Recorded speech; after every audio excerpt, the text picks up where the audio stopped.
250 lang naman yun.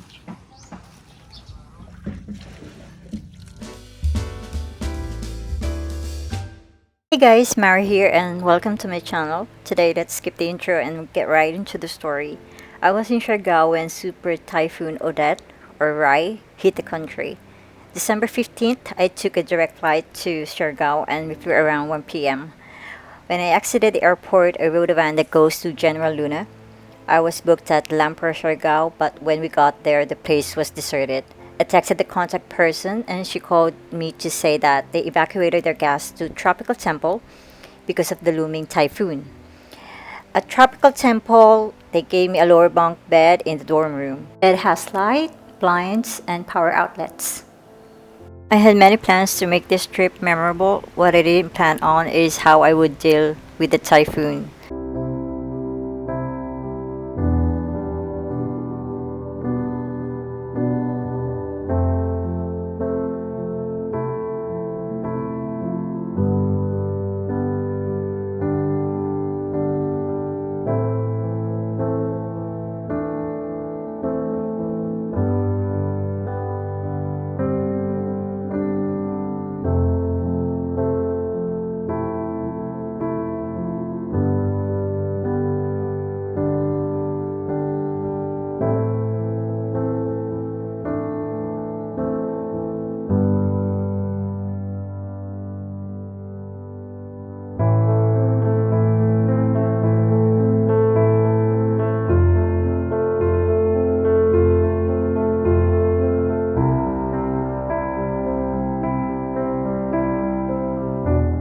The situation is a lot worse than I'd imagined. When I woke up the next day, the first thing that I did is to check out the lobby to see the damage Typhoon Odette had caused.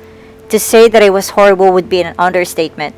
Shadow glasses were all over the floors, the large pots that held the tall plants had been broken, and when I looked outside the resort, I was horrified to see that the lush coconut trees had noticeably reduced in number. Everything was ruined, and the thriving island life that had drawn many to this province had vanished overnight. It dawned on me that the dream vacation that I had been looking forward to all these months was no more. Now everyone, locals and tourists alike, were in survival mode.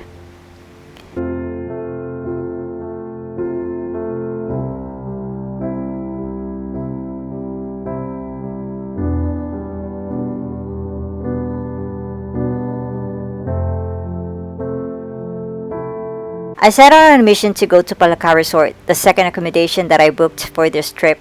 Since there were no tricycles and motorbikes available to take me there, due to the poor road conditions, I had to go to Palaka Resort on foot. I had to walk over fallen trees that were blocking the roads, skip over or duck under electric cables from toppled electric posts, step on broken glasses and muddy trails, and go through the web of tree branches and trunks like I was entering a jungle. I saw residents and business owners outside the ruined properties trying to clean up and pick up whatever they could salvage. The depressing sight felt heavy on my heart. I approached the last people that I asked for direction. They were so kind to let their daughter drive me on a scooter to help me get to the resort. I opened the gate and the first thing that greeted me are fallen palm trees blocking the way.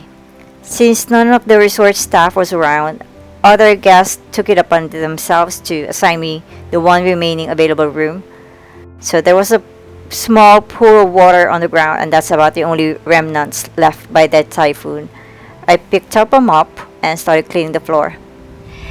Hi, I'm here at Palaka Resort.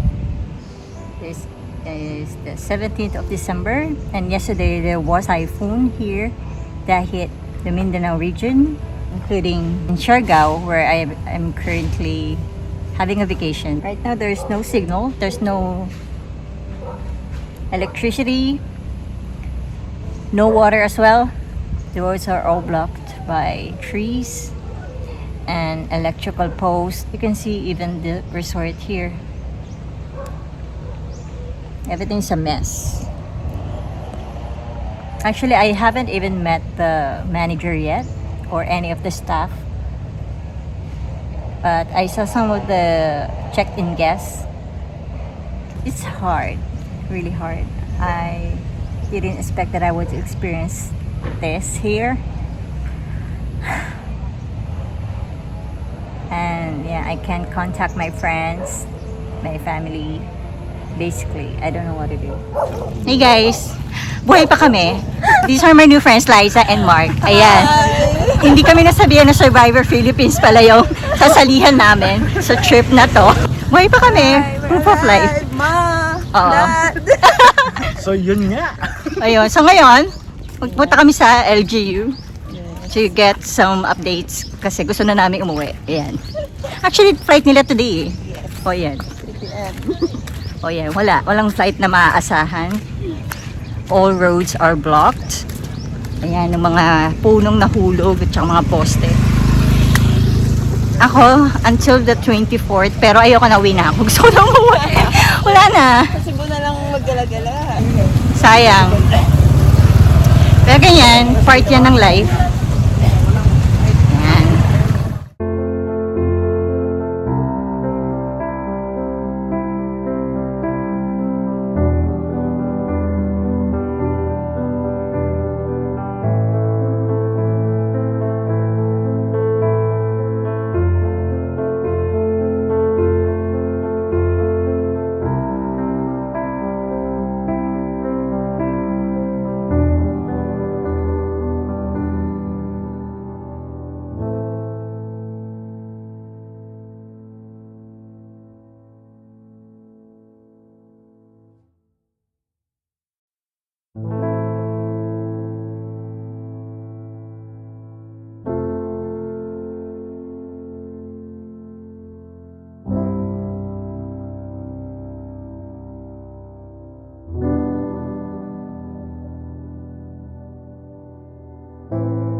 December 18th, we plotted a plan to exit Siargao.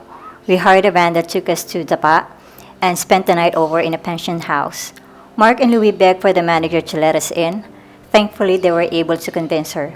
So we had a place to sleep and we were even able to charge our devices. 19th December, we left the pension house a quarter before 2, then followed the road stud lights to Dapa port. We stood there for almost an hour when a man approached us offering his boat to take us to Siargao City for only 500 pesos per head. We grabbed the opportunity and followed him to the docking area, where we saw 2 boats, one of which was already filled with passengers. We boarded the second boat and the journey took us 2 hours. Finally, we reached Siargao and from there we hired another van to get us to Butuan City. At Butuan Airport, Liza and I went to the Philippine Airlines office to rebook our flights. I paid an additional 10,000 pesos to get the remaining business class seat so I can go home on that day. I touched down Manila at 5:31 p.m.